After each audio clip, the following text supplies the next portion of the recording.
জয় গুরু। আজ 22শে জুলাই, শ্রী শ্রী বড় মহারাজ 132তম পুণ্য জন্মতিথি। শ্রী শ্রী বড়মার পিতার নাম রামগোপাল ভট্টাচার্য, মাতার নাম ত্রিনয়নী দেবী। নিবাস পাবনা জেলার ধোপাদহ গ্রামে। শ্রী শ্রী বড়মার জন্ম মামার বাড়ি পাবনা জেলার গাড়াদহ গ্রামে। সন 1301 সাল 14 শ্রাবণ, ইংরাজি 1894 খ্রিস্টাব্দের 29 জুলাই সোমবার।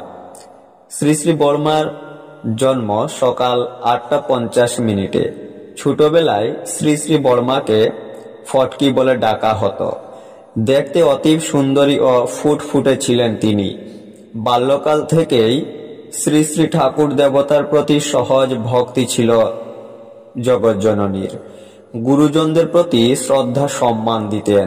12 বৎসর বয়সে 1313 বঙ্গাব্দের 28শে শ্রাবণ, ইংরাজি 1906 খ্রিস্টাব্দের 13ই আগস্ট সোমবার পাবনা জেলার হেমায়তপুরের শিবচন্দ্র চক্রবর্তীর পুত্র শ্রী শ্রী ঠাকুর অনুকূল চন্দ্রের সহিত শ্রী শ্রী বড়মার ষোড়শীবালার শুভ বিবাহ হয়। প্রথম সন্তান শ্রী শ্রী বরদা অমরেন্দ্রনাথ চক্রবর্তী, দ্বিতীয় সন্তান পূজনীয় বিবেক রঞ্জন চক্রবর্তী এবং দুজন মেয়ে, পূজনীয় সাধনা দেবী ও পূজনীয় শান্তনা দেবী। জগজ্জননী শ্রী শ্রী বড়মা পুত পবিত্র বুদ্ধ পূর্ণিমা তিথিতে 26শে বৈশাখ 1377 বঙ্গাব্দে মহাপ্রয়াণ করেন।